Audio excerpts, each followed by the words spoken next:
So Lord, let me put it in terms that everybody understands so that everyone feels comfortable because I want everyone to be able to speak money.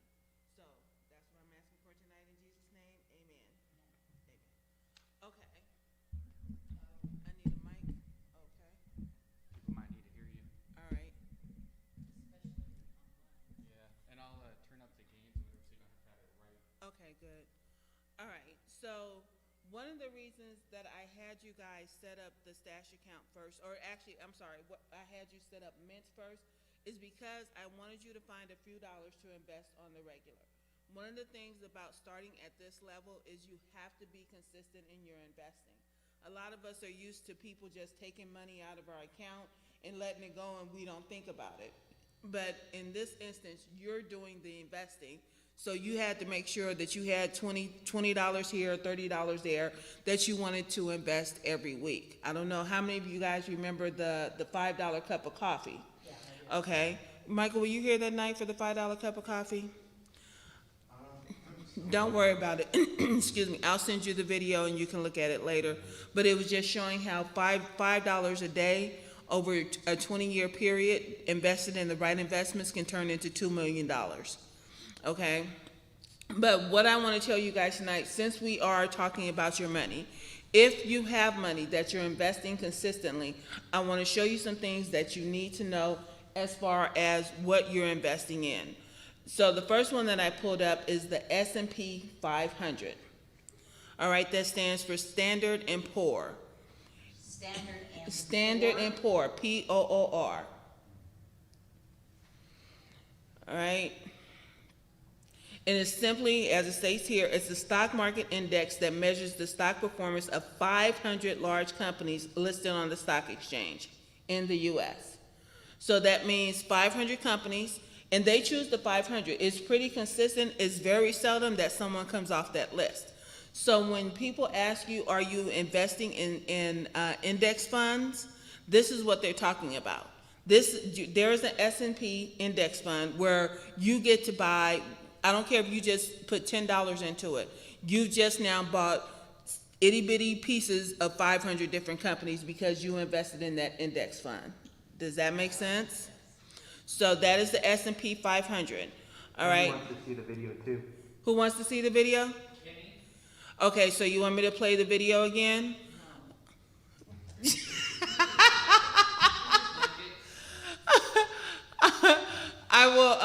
I will play it towards the end. We'll play it towards the end. Okay, but one of the things, like I said, what we're looking at right now is the S&P 500. It's a very common thing within the financial world when you're talking about these type of investments. And you'll see me make it bigger because I did not bring my glasses today, and big works for me. If you're going to invest in the S&P 500, you see the INX on right up under here. That means if you're going to invest in that, you're going to invest in INX. That is what's called a ticker symbol. A lot of companies, when you invest in them, they have really short names or they have what looks like an abbreviation. So the Index 500, the ticker symbol is INX. So if you go into any financial website and you type in INX, S&P 500 Index Fund is what's going to come up. All right? So no matter what you look at, whether you're looking at a stock, a bond fund, a mutual fund, they all have ticker symbols, T-I-C-K-E-R. And if you guys remember, if you ever seen an old movie when the ticker tape used to come out, you guys seen those? This is what was on there. Those ticker symbols and whether it's going up and down. When you see the movies and they're on the trading floor, when you see all those numbers going across, those are ticker symbols and probably price per share, depending on what they're showing, because it's fake stuff sometimes. So it just depends. You staying with me? Yeah. All right. Glasses, do you need some? No, I'm good, sweetheart. Miss Margaret, you staying with me? We good? Like I say, if I miss something, please just let me know so I can back up. And if I don't know, I promise you I will find it. All right. So looking at this, what they're saying is $3,826.31 per share, or dollars per share. That's how much it's trading for. So in order to buy one share, $3,826. Okay? They're telling you that this went up by $52. The plus sign, it went up by $52 today. Yes, it did. I see that. Okay? And that is only 1.39%. That's what the number in parentheses is. So it's telling you it went up by this dollar amount and this percentage.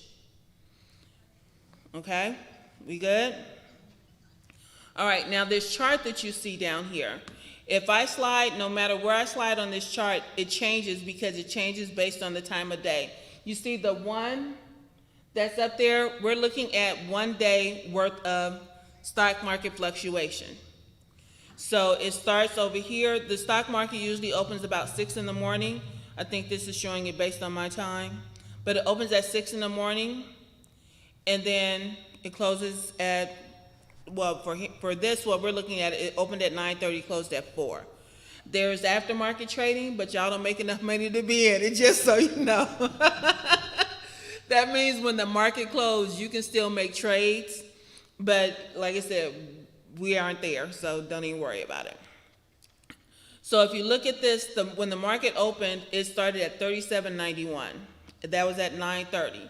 You can see where it went. I'm trying not to move this, but you can see where it went throughout the day, how it just fluctuates up and down. So say if you bought this at this peak right here. If you bought it at this peak at 38.35, by the end of the day, you had already lost money because it's at 38.26. Yeah. So you see the stock market, and this is what people need to understand. When you're investing in the stock market, there's ebbs and flows. You have to be ready to be consistent about it, which is why I'm very adamant about kids getting in young, because they have time to ride out the waves of the things that we go through.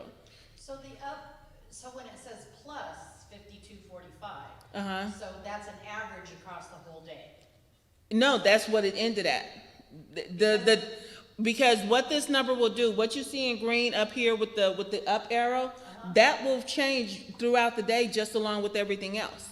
So if we were still in the middle of a trading day, whatever it is at that particular time, that's what would show there. If the market had dropped during whatever time we looked at it, it would show a negative. It would be in red. You got me? No, I don't, because I'm not understanding. This is the part I Okay, don't all understand. right, all right. Because when you backed it up, you know, it was like 30.91 or something. It's 37.91. Yeah. So if you take 37.91, or you take this number, 38.28 minus the 37.91, that should get you $52.45. Oh, okay. All right. Okay. There you go. That's all right. That's what I needed to know. Yeah, Michael. That makes more sense. Oh. Okay. But I would like your hypothetical question now, when the stock market opens up in the morning, just say hypothetical, and then say like 12 o'clock, if I was investing that much, could I call up and switch to another? Depending on where you're making your trades, you can call somebody, you could do it on your phone through your app or whatever. And just know that even though on here it's showing that it opened at 37.91, it might have closed at something different last night.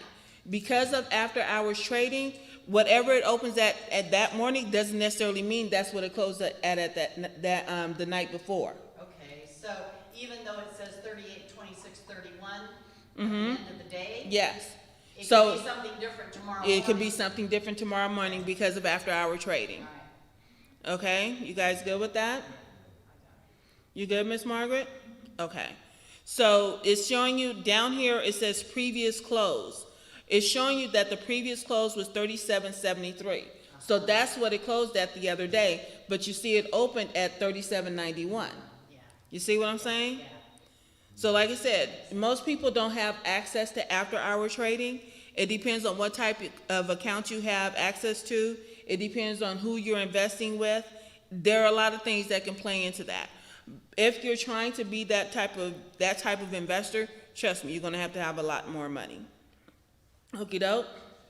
If somebody listening has a question, would you let them know to text one of Oh, yes. AJ, if anybody has any questions, they can put it on there, and would you let me know what the questions are? Can do.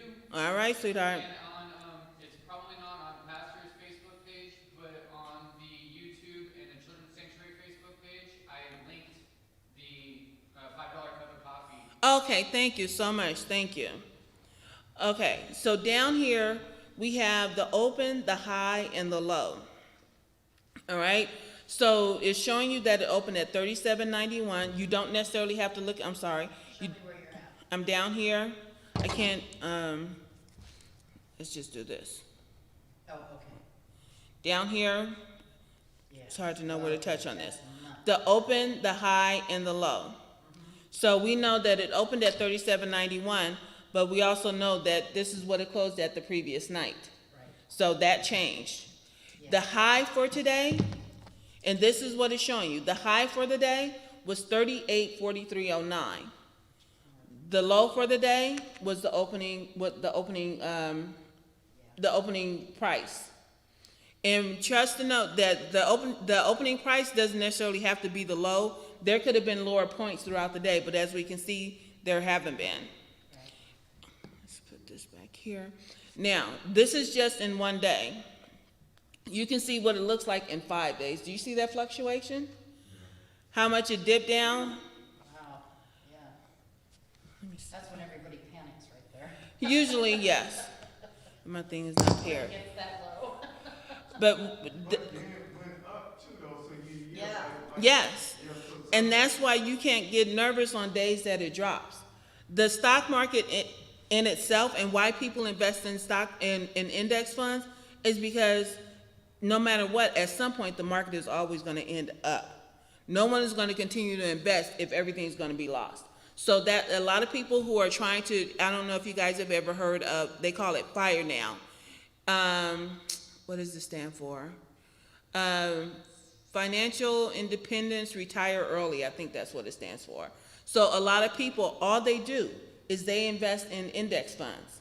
They just go with the market. They don't do any individual stocks, they don't do any individual funds, they don't do any individual bond funds. They stick with the index because the market is always going up.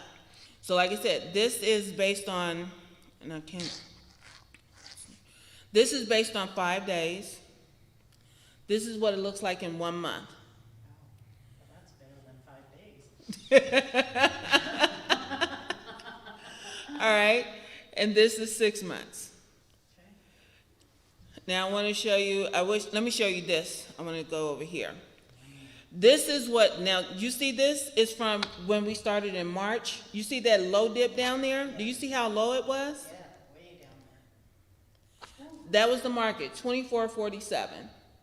This was in March when everything shut down, when they told us to close everything up.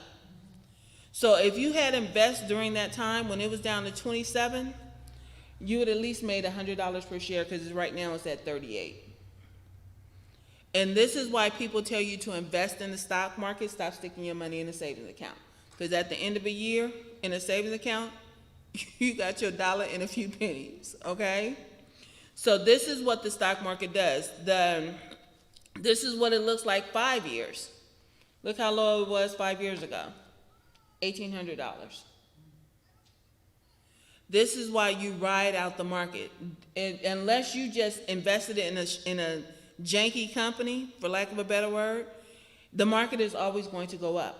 Index is always going to go up. Even when it dropped in March, if you guys see this based on this chart, even when it dropped in March, it did not drop below to where it was 5 years ago. So it's a matter of, like I said, riding out the wave, just not making risky investments. So when you learn to read these type of charts, and like I said, I'm just giving you guys very basic stuff right now. We will get into other stuff like earnings per share and beta numbers and ratios and all of that, but we need to start with the basics, okay? So, You're saying, when you say expensive, you mean as versus this stuff? This is not, this, what you're talking about now is not considered expensive? No, this is. This is an index fund. It can be very expensive, but when you invest like, what is it, Berkshire Hathaway, I think his shares are what, 10,000 a share or 100,000 per share? So, yeah, this is cheap compared to that. Okay, But, I'm sorry, Margaret, earlier you said that if you invest like $10, $20, your So you invest in the S&P 500. You invest in and the you're index getting fund. little pieces of that, of all Of that. 500 companies, yes, when you invest in the index fund, you're getting a little piece of 500 companies. Okay, you say index fund, This is an index fund. it's the same as S&P 500. No, S&P 500, come on, don't get frustrated, sweetie, I'm gonna take my time. The S&P 500 is made up of is made up of 500 stocks, 500 companies, okay? But what they did for people who want to buy into that, they made what they call an index fund. So instead of having to go and buy 500 different companies, you just buy the index fund. The S&P 500 is still just the S&P 500, but now there's an index fund attached to it. Does that make sense? Is that better? So, but you still, I mean, when you're investing in the index fund, Mm-hmm. I mean, you're telling us to invest a certain amount consistently, but what if you have but a little bit to invest? That's fine, because believe it or not, and I'm not saying that you have to invest in this, but I'm saying if you took your $10, or let's go back to the $5 cup of coffee. If you took your $5 and invested it in the INX, you're buying, even though it's $5, you're buying into 500 companies. So you may be only getting pennies of each one, or half a pennies, or whatever, but you now own a little piece of each one of those 500 companies because you did it based on the index fund instead of going out and buying the actual separate stock. Does that make sense? So it doesn't matter if you don't have a lot to invest. And no, it doesn't. You just get what you can afford. There are companies like Morgan, my daughter. Her investment company, she trades with E-Trade. So Morgan she can only buy whole shares. She cannot buy partial shares. So she can't do index fund. No, she can do index funds, but what I'm saying is, like, if she wanted to buy this, she'd have to buy the whole thing for $3,826. She could not go out and based on who she trades with, she could not go out and do $5. Wait, say that again? Okay, Morgan has E-Trade, my husband and I, we have Stash, and we have Fidelity. Okay, E-Trade does not allow you to buy partial shares. That means anything that you want to buy, if the stock is trading for $200 per share, you have to buy the whole share. Whereas when you're on Stash will let you buy 0.25% of a share. They'll let you buy 0.01% of a share. They'll let you spend $2. What we were saying about the 3826, That's a share. That's a share of what? yeah, that is one share of the index fund. Okay? I'm still kind of losing you on it. Okay. I don't have anything that I can show you. Okay. There are 5 of us sitting right here now. Okay? So I can get him for $2, get you for $2, get you for $2, get you for $2, get me for $2. That's 5 different things for $2. It's still $10, right? But if I took that same $10 and we were just put it in as Children's Sanctuary, now I'm buying Children's Sanctuary, which is an index fund of all 5 of us. All 5 of us are included, but I only have to now buy it one time instead of spreading it out over 5 different things. Does that make sense? I understand that part. And the same is true for an index fund. This is an index fund. It's saying that everything that's on the S&P 500, if you buy this fund, you're buying a piece of everything that's in this fund. Well, then how do they come up with 3826? Because it keeps going up. Like you're looking at this chart, that chart is showing the price has gone up for over the last 5 years. It started out at 1800 5 years ago. It started out at 1880. And so as people buy more, the price goes up. It's like, think of it as people will pay for what they want. If there was a piece of art out here to somebody, it might be worth $10, but to the next person, it's worth $100. So as long as someone's willing to pay more for it, the price will continue to rise. Because now I bought it for $100 because I know a dude who's willing to pay $1,000. So when you're buying stocks or when you're buying index funds, you're buying a piece of a company, and now that company is more popular than it was the day before, so the prices increase. Got that, I just don't understand.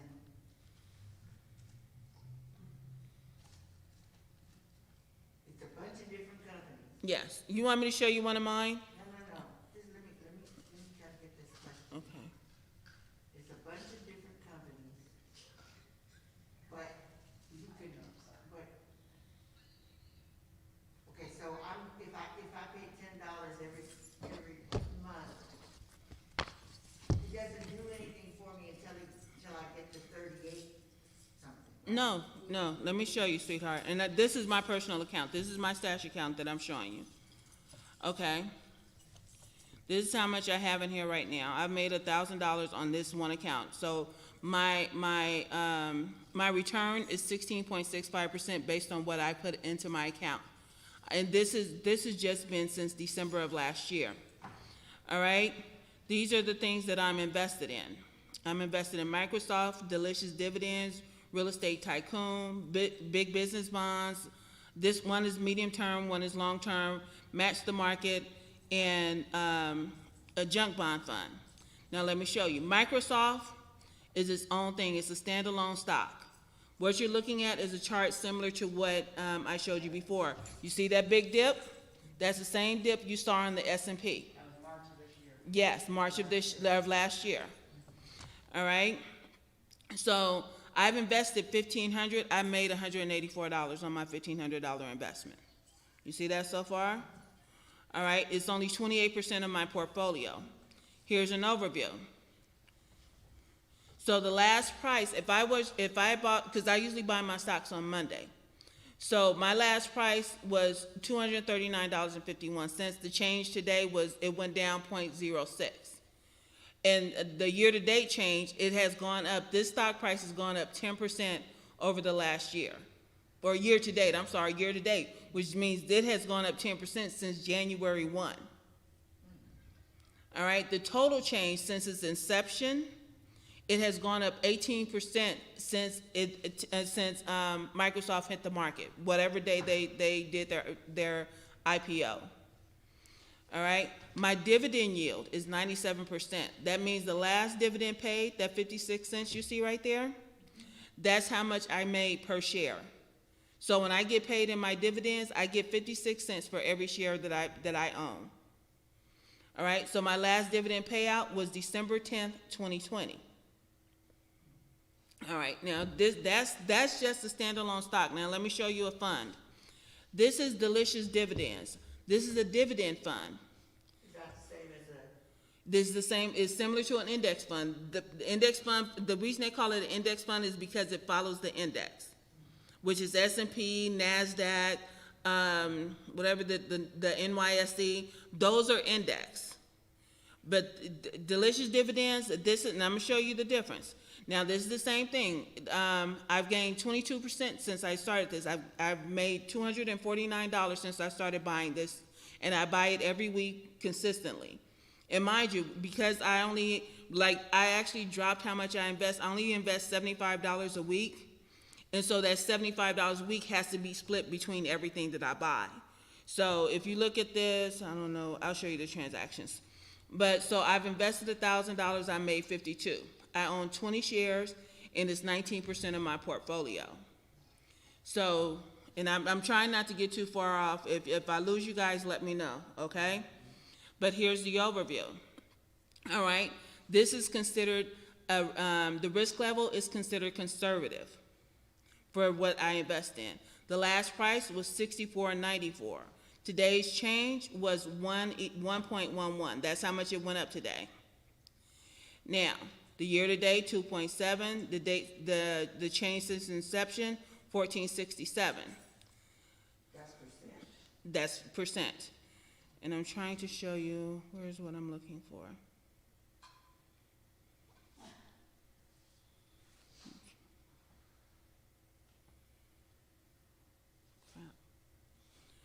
trying to show you, I don't care about the position, I don't care about the value.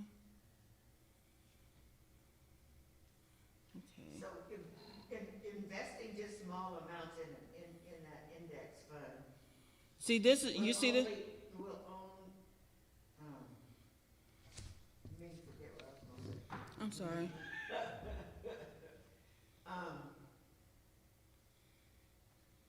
I'm buying a little piece of this stock, but. Just know this. Am I ever gonna have a whole share? Yeah. You see, I'm showing you my personal stuff right here. You see this right here? $10 every week. That's all I put into this one. $10 every week. And I've been doing it since December. And you see that, like I said, you see that I put in $1,300 and I Last December? no, the December before. But I put in $1,300 because of that $10. And so I made $249 just in that year. And I only get this money if I sell this stock. All right? But let me show you. So you see this $10 on January 11th? All right, so what you're looking at, I bought Delicious Dividends, the ticker symbol, SCHD. I bought this on January 11th at 11:09 Eastern Standard Time. It was completed. The amount I put in was $10. See how many shares I bought? 0.15169. I did not buy a whole share. And the share price is $65.90. Yes. So when I bought it, yes. So I only had $10 to buy, so I did not buy a whole share. I bought 0.15169 Of that share. of that share. So as I continue to do this on a weekly basis, that's how I accumulated 20.77 shares, because I consistently bought $10 every week. Does that make sense now? Now let me show you. And like I said, the ticker symbol for this is SCHD. I like this because it's a dividend fund and I like the dividends that it pays me. I want to show you guys, let's see. Let's go over here to Yahoo. Let's put in, okay, SCHD. This is a Schwab U.S. Dividend Equity. That's the name of the actual thing, okay? So this is it right here. And what I want to show you guys is, because it used to show, over here on holdings. Yeah, hold on, I'm trying to, okay. So over here, I'm over here on holdings when I'm looking at this, and I will make it bigger for you. But it's showing you the top 10 things that fund is invested in. Oh, okay. Now you see? Oh. So when I was paying that $10, a week, this is what I was buying. Yes. And all of those. All of those. The top 10 are Coke, Pepsi, Texas Instrument, 3M, UPS, IBM, Qualcomm, Exxon, Verizon, Altria. That's what I bought for my $10 a week. And this is just the top 10. This is not everything that they bought that's in that fund. You see up here, it just says 39.72% of that. That's what's in the top 10%. You guys get that? Now you understand why funds are a good thing? And because all of these are nice paying dividend funds, instead of me going out trying to put $1 here and $1 there, buy $1 of Coke, $1 of Pepsi, $1 of Texas Instrument, instead of doing that, I get to buy all of these by buying that one fund. And I get to collect dividends on all of these based on buying that one fund. You got me? Easy diversification. Okay, so go back and, so I can get what did you say, SCHD? Oh, mine, yes, the one I invest in, this is SCHD. Yeah. What is it, You want to see it? It's right here, Schwab U.S. Dividend. And the NYSE lets you know that it's on the New York Stock Exchange. But if we just put in SCHD. It'll come up, yes, and it is on Stash. That's where I started buying it. So it's on my stash account and I buy it under my Fidelity account as well. And INX is that, That was the index fund, yes. Yes, that's S&P. And we'll go back and look at, now, just because we're talking about it, like S&P, we, don't ever ask me about futures, it's too complicated. We ain't gonna discuss it. But, S&P, the Dow, NASDAQ, Russell 2000, all of these can be combined into a fund. There's a S&P, we already looked at the S&P fund, but there's also a Dow fund, there's a NASDAQ fund. This means that you're buying the same, when you invest in those funds, in those indexes, you're buying everything that falls under the NASDAQ. We already know the S&P it has 500 stocks in it. So when you buy that index fund, you're buying a piece of all 500 of those companies. Same goes for Dow, same goes for NASDAQ.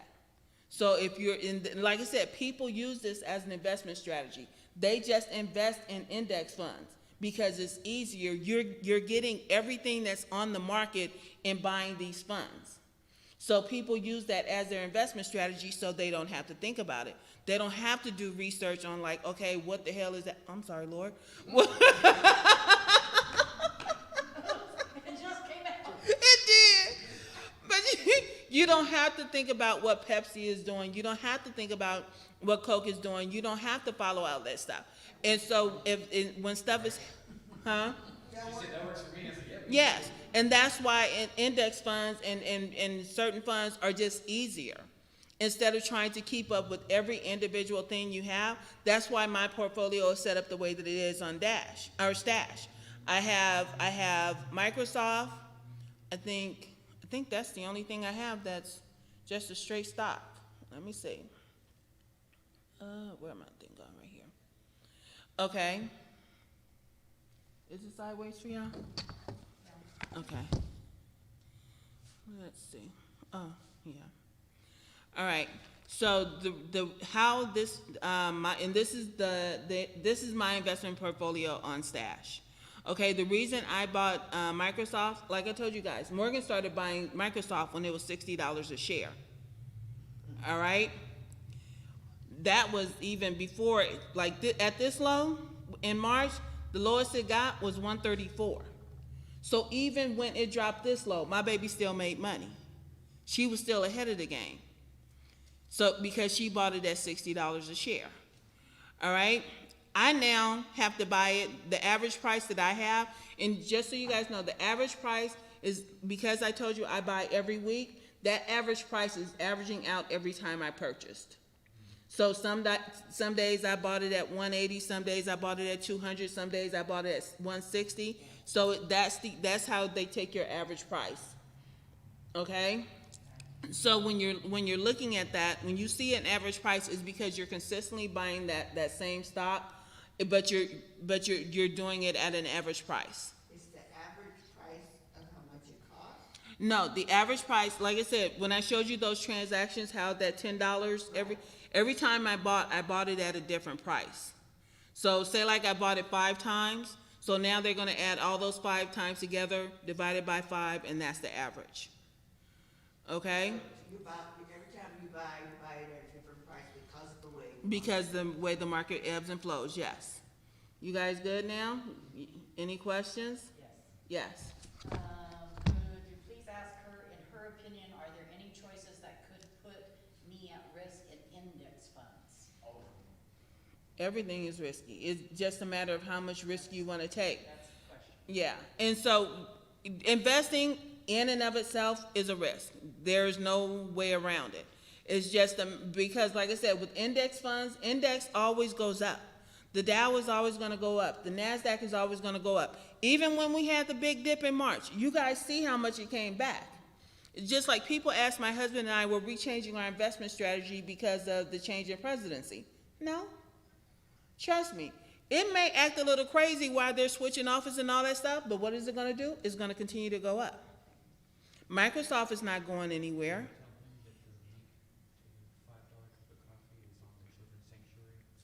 So basically you're saying you have to stick with it, you know, if you really wanna make something. Unless you're trying to get into day trading, which I don't advocate, because unless you're willing to sit down and study the market and try to change pricing in some shape, form, or fashion, I don't recommend it. But what I want people to get to, why I advocate for people getting their children into this early, is because you can put in enough where your kids can live off the interest and never have to touch the principal.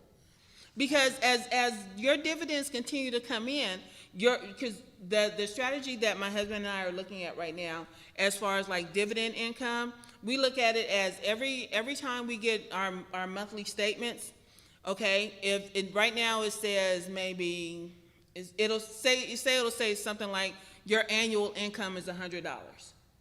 Okay, that means I can pay $25 every quarter on some bill or something, because you're looking at your dividends from a standpoint of what bill can I pay with this.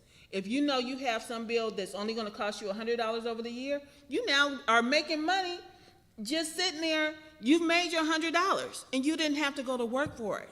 You didn't have to borrow it, and you get the dividend and you did not have to sell your stock. That's why dividend and interest is important. This is why we need to get our kids in here and have them listening and understanding, making your money work for you. That is the value of it. So when stuff seems a little rocky, there are going to be times where it dips again. But I promise you, they are never going to let it crash again like it did in, in the 30s or something?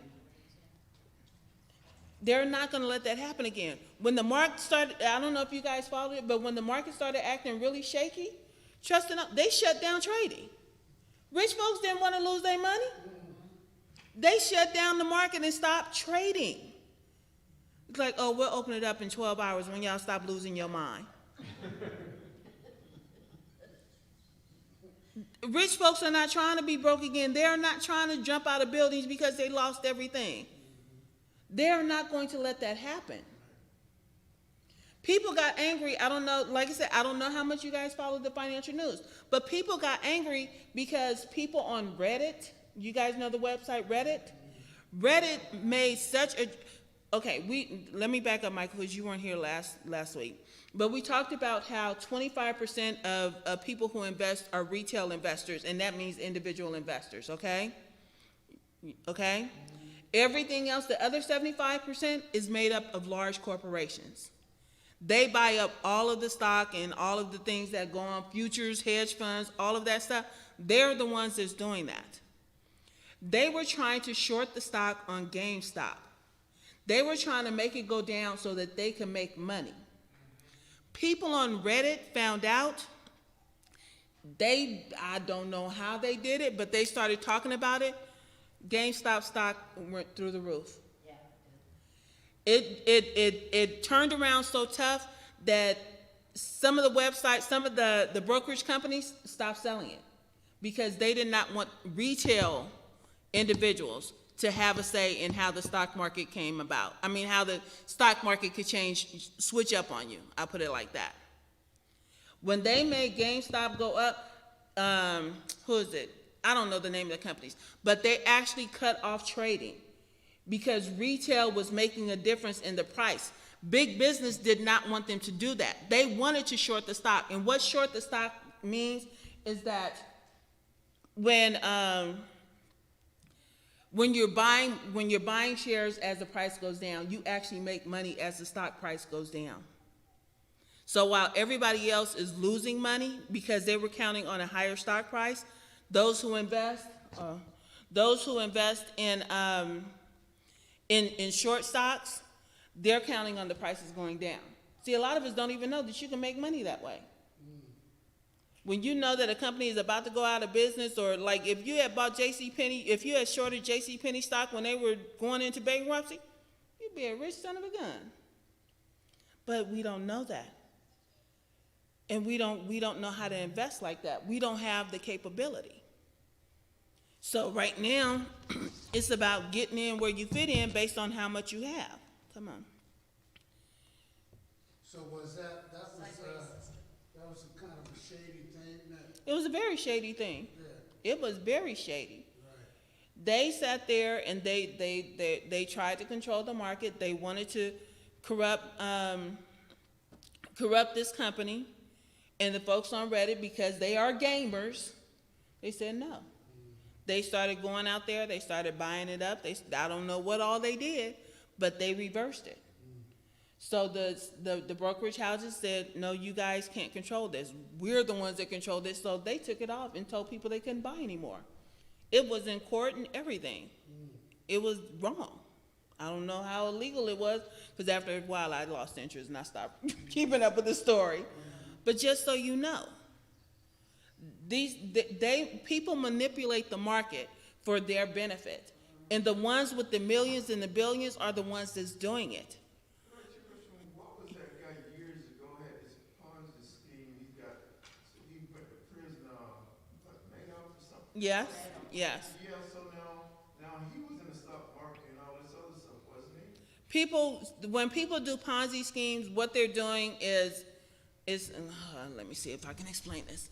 What they're doing is that they're telling you that this is worth something when it's really worth nothing.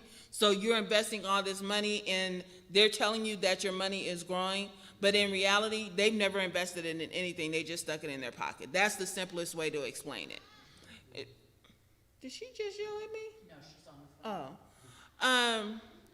But because they're trusting the people who are investing for them, they continue to invest this money, and until they actually check to see what they're invested in and see how it's doing, they don't know. So they end up losing millions. And usually it's the folks that can least afford to lose it, because they don't know how to read these charts. They don't know how to look at this. They don't know how to even look up the stocks that they're invested in. And like I told you guys, I think I told you guys before, this is one of the reasons why I don't like 401ks. Because a lot of times the 401ks, they make you invest in the company that you work for. They give you some other options, but you're investing in the company that you work for. Why would I invest in you? I don't even want to work here. But that's what they limit. They limit what you can invest in, they limit how much you can invest, and they limit how you can have access to your money. If you understand this well enough, you don't have to be in anybody's 401k plan. If you figure out what you want to invest in, if all you want to do is invest in index funds, you never have to, people talking about, but they're going to match it, that's free money. That's free money when you turn 65. But when you're 45 and you want to put your hands on your dividends, you can't do it. Yeah, you can't do it, but it's a penalty too. 10%. You can borrow against it, but it's a penalty. And then you have to fill out paperwork and tell them it's a hardship. I don't need a hardship, it's my money. That's why I promise you, I am dead set against 401ks for the rest of my life. And yes, I used to have one. But if you understand, if you learn to talk money well enough, you don't have to let somebody else control your money. The same things that you're investing in on your job through your 401k, you can come out here and do it yourself. You can have more control over it. You can decide, I'm not going to put into this particular investment this week. I'm just going to buy all this week. Because I've read, when you start keeping up with financial news, I know this is about to hit something big. I know Microsoft is doing this, and Elon Musk is trying to go to Mars and all that other kind of stuff. When you know that stuff, you can invest in the things that you know that are about to change history. When you invest in a 401k, you can't do nothing but put in money where they tell you to put it. So, we good? So I know this is gonna be a digress, Oh, go ahead, digress. for a couple, 2-3 weeks digressing. Because, I thought that I had paid for $100 worth of something. Okay, okay. But apparently I didn't, because, The money's still sitting in your account? well, yeah, you know, 'cause I used my debit card, I thought. Okay, And then I got an email saying something about linking, and I'm not interested in linking my We- checking account, yes. you know what I mean, to Yeah. stash. when you bought your stock, you already linked it, just so you know. Well, so they can go in there and take my. No, sweetie, they cannot take anything from you that you don't allow them to take. When I do, the way I do my stash, my investments are automatic. Take $75 out of my account and this is what you buy. It's automatic. If you don't put it on automatic, they can't take anything until you tell them. And that's with any investment account, whether you're on Robinhood, whatever the other ones are, Stash, they cannot touch your money. When you put, now just for you guys that have Stash, to make it clear, you have a checking account on there and you have an investment account. The checking account is the one you use your Stash card for. If you put no money in that account, you cannot use your Stash card, just like you can't use any other bank card. Just for clarification, it is a debit card. So it is linked to your Stash bank account. If there's no money in there, you can't buy anything. And see, Stash won't, it's not like a regular account where Stash will let you overdraw. No. If it says you don't have enough money, I don't care if you try to buy something for $2.99, you had $2, you cannot get it. They're not going to let you. But when you have your investment account, when you put money into your investment account, that is specifically for you to buy stocks. It's very seldom that they'll let you cross over. Just so you know, just to put your mind at ease. Like I said, I've been trading on Stash since last year. I have not had a problem. I just stopped using my debit card because I got tired of every time, let me tell you, using a Stash card as much as I do, because I'm like, I have 30 transactions on my own. And then you add in Neil's other 30, it's like, man. But anyway, having a Stash card, when I went to Walmart, I would end, if I swipe my thing, I got 50 cents worth of Walmart stock. I got, what else? Fred Meyer, whoever owns Fred Meyer, you got a piece of that. Go to Marshall's, you get a piece of that. You go here, you go to Taco Bell, you get a piece of that. You go to McDonald's, you get, that made me crazy. Seeing all these $2 and $3 and $4 and $5 shares there, it was making me crazy. So that's why I decided to stop using my Stash card. I just said, I'll just buy what I want to buy. I didn't need to see, I promise you, I just sold off $2.41 worth of Wendy's because it was just sitting.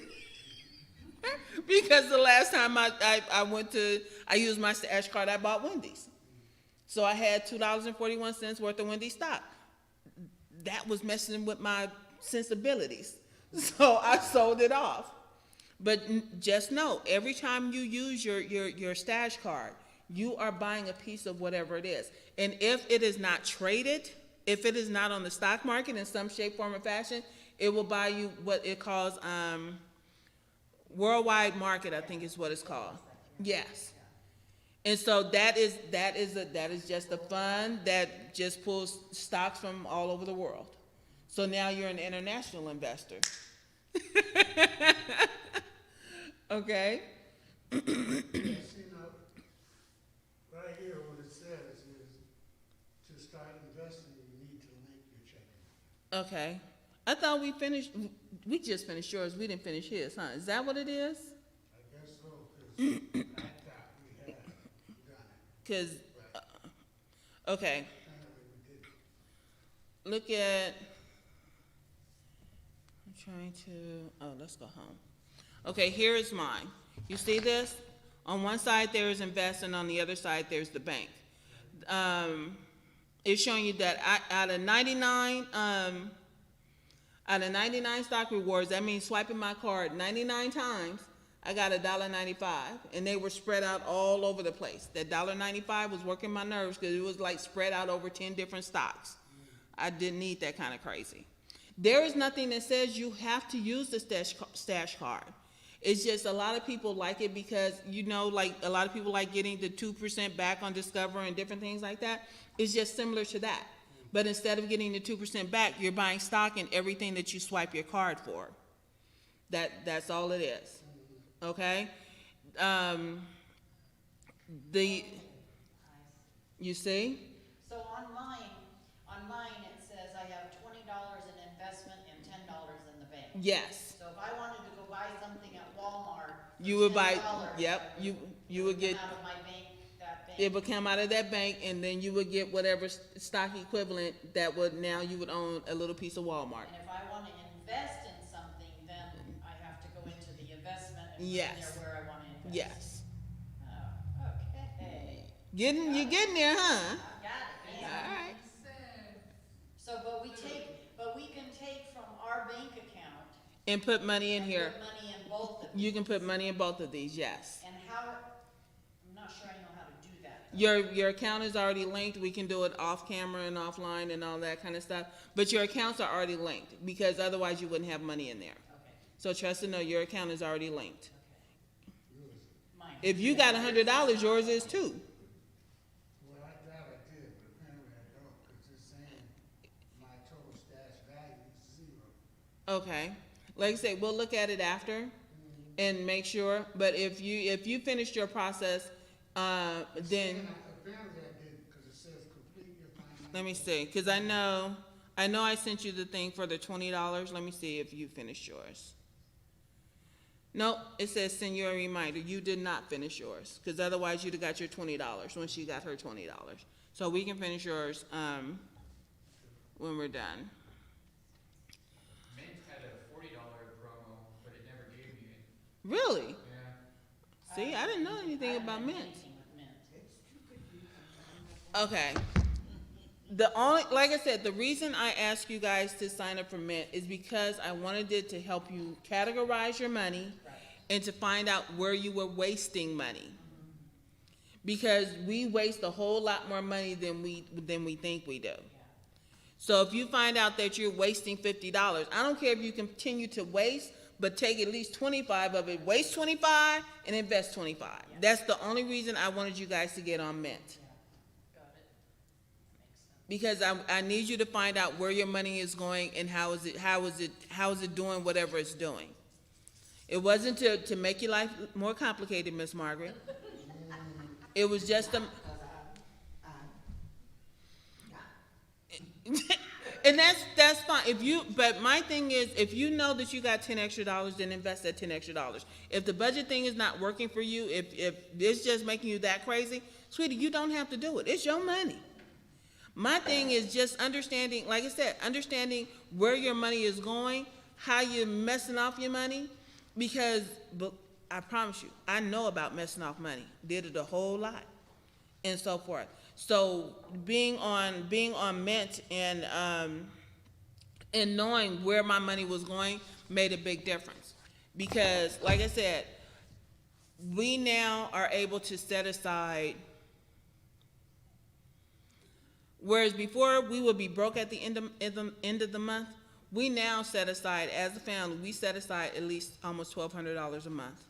Whereas before, that $1,200 was gone with the rest of it. Okay? I understand, and, you know, in my case, my income just barely covers the necessities. Okay.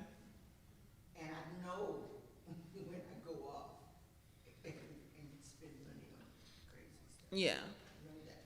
I know the kinds of things, I know, you know, what my triggers are and all of that, so I don't need men to tell me. Okay. Well, as long as you know. Like I said, if you know that you have $10 extra or whatever it is, and it doesn't have to be the same every month. It's when you do the automatic investing like I do, then you know it's consistently the same every month. And I But would probably do that, and it's because, and I would just, like I said, pick a number. sweetheart, I don't. Because, you know, how I would have to do it is like anything else, you know, I have to make the decision, okay? This is what I'm gonna spend this money for, Okay. instead of this. Yeah, and you don't even have to, if you set it up on Stash for automatic, it does not have to be every week. I choose every week.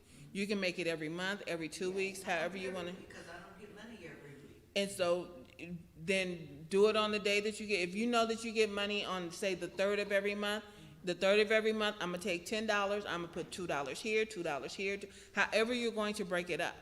But you're now making that consistent pattern. Right, and that's something that I understand. Yes, I'm gonna do that. yes. And it may or But it's $10 more than you were investing before. Exactly, That's the thing. exactly. You're starting somewhere. And then, like I said, take that, what you're doing, and show your grandkids. And so they know that this is how you make your money work for you. Granny's not doing nothing, and now I just made $10. And it may take you a minute to get to $10 because you're only doing $10, but you will get there. I'm making money off of this alphabet. See, you already got it, see? Yeah. Cause I think you invested in Google, right? Yeah, that's what Yeah. alphabet is. Alphabet Google. Yeah, I forget, I always just call them Google. Yeah. But, It's, cause you bought $20 worth, how much did you buy per share? oh, I don't know, Okay, well, don't worry about it. but But, I got 27 now. see, you made $7. And that was she just did that, what, last month?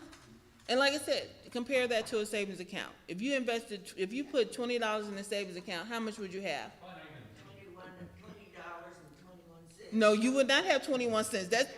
You might have a penny. You have $20 and a cent. So now, is the mint connected to the stash too? or No, no? but you can connect it so that you can keep up with your stash on your Mint. It's just like any other thing. When I track my money on Mint, I track not only my bank accounts, I track my investment accounts as well. So I track my Fidelity, I track my stash, I track Morgan's E-Trade, and I track my husband's accounts. So all of it's right there. So in case if I don't go into whatever it is, I can see all my money, whatever's going on, all of my bank accounts right there. See, for me, what I've discovered already being in Mint is I wouldn't think about when, you know what I mean, a payment was due or something, when it was before the payment was due, Yeah, right? yes. And so what I might mess around and do is spend money. Not knowing the bill is coming or, yeah, You know what I mean? yeah, So yes. it's great to have that reminder, okay, I can't spend this. Yes. because, you know, day after tomorrow, I can pay that, or, Yes. or whatever. So it's already been a help for me in that respect, just getting those reminders. That you have bills coming, yes. And it makes, like I said, it makes a difference, that electronic reminder, because I personally, I choose not to get my bills electronically because I don't always check my email. And so if you sent me a thing telling me my bill is due and I done went past it because I haven't checked it in 2 or 3 days, that bill's not gonna get paid on time. So I always make sure I get paper bills. I'm just that person. But I will pay my bills electronically, but I need you to send it to me on paper in an envelope so I can go to the mailbox and get it. You work your money how you know how to work your money. Okay? Do you guys have any questions? Did you guys want me to cover any more on this? Because like I said, you guys are gonna, all this stuff, well, this is the weighted stuff. But all this stuff on here as far as equity holdings, we're gonna learn about price earnings, we're gonna learn about price book, price sales, all of this stuff, price cash flow. We're gonna get to this when you guys are comfortable to get to this, okay? Because when you start making your own investments, you're going to look at some of this stuff to help you make the investments. You wanna, when you pull up something like, this is still Schwab. They don't have any news on it. But see, you can look at stuff like this over here. Like I said, this is a dividend fund that says this investment seeks to track as closely as possible before fees and expenses the total return of the Dow Jones. So this follows the Dow Jones. All right? And this follows ones with dividends because there are stocks out there that don't pay dividends. And those are usually your growth stocks. These are the ones that you're expecting them to increase, and then when they hit that plateau or wherever they're gonna sit at for a while, that's when you sell it off because you're not gonna make any more money on it. So when you're looking at growth stocks, you're looking at stuff that you're looking to rise and sell when it hits a certain number, okay? But this follows that, and it says, to pursue its goal, the fund generally invests in stocks that are included in the index. The index is designed to measure the performance of high dividend yielding stocks. So, like I said, when you can go out and you can find all the high yield stocks on your own, but why do that when you can just go buy this fund and be done with it? Okay? Yeah.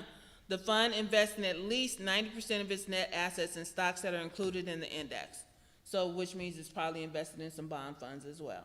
And I think when I saw it, where is it? Yes. 99.96 is invested in stocks. So, which means whatever that other point that they're not showing is probably invested in bonds.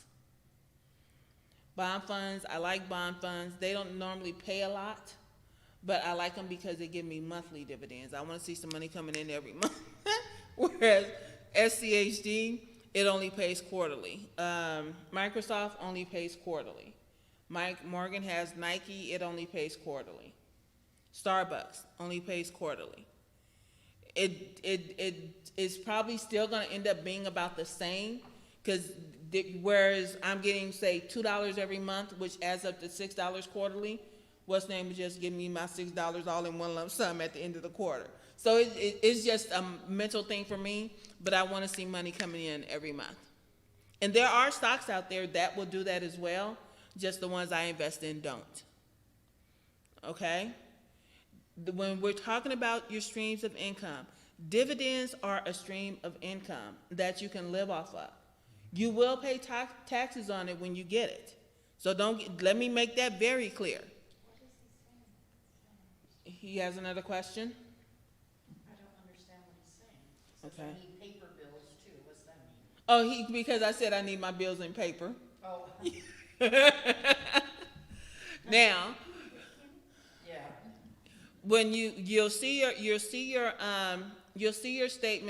and they're not that much unlike a bank statement, but you'll see your statements for your investment accounts at the end of every month, just like any other bank account. And what you'll see on there, it's going to show you different things of how you're broken down, where your assets are allocated. I don't know if you guys saw on my stash account. Let's go here. On my stash account, come on. You see right here, it tells me like they do a diversification analysis to tell me how diversified I am. That orange line you see going across there, to them, I should have a bit more diversification, but that ain't none of their business. But according to them, okay, so I get 33 points because I'm invested in U.S. companies. I don't have any foreign companies. You can invest in foreign stocks. I just choose not to. Just not on this one, I don't. Up and coming markets, I don't mess around. No. That's like going to a festival for the first time. Or you know how they start, it's the first annual and that's the crappiest one. You want to wait till they're like year 4 or 5 and got all the kinks worked out. So I'm not an up and coming person. I don't got time for that. And then I got 20 points because I'm I'm invested in bonds. So there's diversification. What are the points? Oh, that's just something they decided that they wanted to do. I don't pay them points no mind. But I'm just showing you, when you're talking about diversification, it's not just between stocks and bonds. It's foreign, domestic, up and coming, mid-market, and small market, all of these things. So when you get more sophisticated, I don't plan to be that sophisticated. I just need some money so I can retire in Tahiti or something. I have a grandson, the son that lives with me, and he is, I don't know how much money he has. He has a lot of money Okay, that he has made in the market. okay, And I know that part of the time he was doing day trading, yes. and he made a lot of money that way. And I bet you he lost a lot of money too. Well, It's where I mean, you can end it on top, but trust me, just as much as they win, they lose. It's just a matter of their whole wanting to time the market and all of that kind of stuff. yeah, no, I don't know the details, I just know that that's one of the things that he was doing. And I know that he hit it big a couple of times, and not day trading anymore. Yes. You know, I guess he did what he wanted to do with that, and now he's doing something else, but. Yeah, and like I said, if you have the patience and the time to sit there and analyze the market, and trust me, it's a lot of analyzing. No, I would make myself crazy. Well, he said the company that he was working for was sending him all over the world Mm-hmm. to do presentations about their product. Okay. And, so he had the opportunity to deal and talk to a whole bunch of different people, get all kind of information. Yeah. If you have the connections and different things like that, it, Talk about Nigel, y'all. Oh, we knew that. You knew that already? Yeah, we knew that. okay, I wanna show you guys something else right quick, and we're gonna wrap it up. It's 7:15, unless y'all just want me to find something else to tell you right now. But like I say, talking about finances can overload you, and I do not want to overload you. All right, so over here, we're gonna look at sector weights. Okay, we're gonna look at sector weights right quick. Remember I told you we have, huh? I'm about to tell you. All right, so when we were talking about how I showed you the top 10 things that this fund is invested in, is what sector weights mean. These are all different sectors of the stock market. So basic materials, consumer, financial, real estate, consumer defensive, healthcare, utilities, communications, energy, industrials, technology. So what the sector weight is telling you, that based on this fund, out of all the stocks that are in this fund that are part of the Dow, only 1.71% is in basic materials. Okay. You got it? 0% in real estate. Yes, so they didn't invest in any real estate. Or utilities. Nope. But they did in financials. So 25.66% in financials. Industrials. Yep. So financial services, that would be like lending institutions. Yes, it could be banks and all of that other stuff. But it's funny because when you go down here, look at the top two, Coke and Pepsi. Yeah. But look at everything that's in here. Texas Instrument, there's UPS, there's gas, there's energy, there's technology. Yeah. But this is showing you what the percentage is of what they're holding of the weighted sectors. So when you, like I said, there are all different type of investment strategies. If you decide to invest based on sectors, you just want to invest in the technology sector, you just want to invest in utilities, you can do that. I wouldn't recommend it, but you can do that. So like the one I showed you, Real Estate Tycoon on mine, that is a real estate fund. Instead of investing in actual real estate, I invest in a real estate fund. But this is another reason why I say when you're at a certain financial level, form investment groups. Because instead of taking your $5 and your $5 and y'all invest it separately, y'all got $10. You can buy something a little bigger. So consumer defensive, is that people protecting agencies or entities? I don't know, let's see. Internets, and that's what comes to my mind, it's like, Yes, this consumer. antivirus things or. Kind of wondering that myself. Here it is. What is defensive stock? A defensive stock is a stock that provides consistent dividends and stable earnings regardless of the state of the overall, okay. Well-established companies, such as Procter & Gamble, Johnson & Johnson, Philip Morris, Consumer stock, but. yeah. defensive consumer. What did I put? Didn't there say consumer defensive, or Yeah. was it? Yeah, you did. Okay, How it's like consumer cycle or whatever Yeah. on the last page, like there's. here it is. The consumer defensive sector includes companies that manufacture food, beverages, household, and personal, yeah, it's still consumer, and personal products. Subcategory. Also includes companies that provide services such as education and training services. Okay. So, There's also a consumer cycle, whatever. yeah. on the last page. So this one, consumer cyclical, Yeah, that one. we wanna see what that one is? So it's probably just like a subcategory. Consumer products, either Yeah, and like I said, they can get really deep with it. That's what I think. Most cyclical stocks belong to companies that sell discretionary items consumers can afford to buy more of during a booming economy, but where consumers spend less during a recession. Okay, so when it's cyclical, it's like, okay, when it's up, it's just like, believe it or not, when things get hard, women buy lipstick. I found that out. Yes. Women buy lipstick. Revlon usually goes up during a bad time because women want to feel pretty because they can't spend no money on nothing else, so they buy lipstick. I mean, there are crazy reasons why the stock market changes. That's weird. Yes. So there are cycles to this thing, just so you guys know. All right.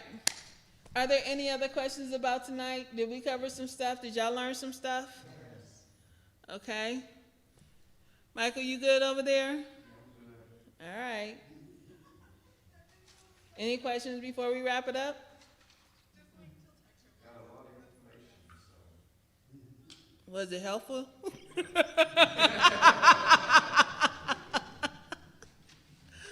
All right. So we have covered some things tonight. I appreciate you guys coming out.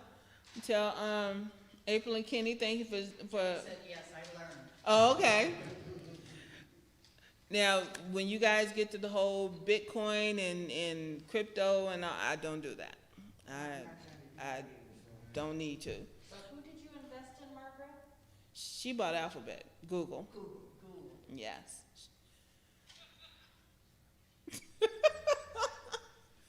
All right, so we're going to wrap it up. Dear Lord, we thank you for this opportunity to go over our finances and learn something new tonight. We thank you for the opportunity for the education of learning how to speak money. We thank you for the opportunity to work in flow, financial literacy to overcome waste. Lord, we thank you that you provide us because we need to pay our tithes on time. We need to be able to invest in bettering our communities. We have things to do, and it takes finances. So, Lord, as we educate, let us know that this is not just for us. This is for us to be able to help others. This is for us to pour into others, because it's going to take some money to do some of these things, and we got to be about your business. So we pray all of this in your mighty name. Amen.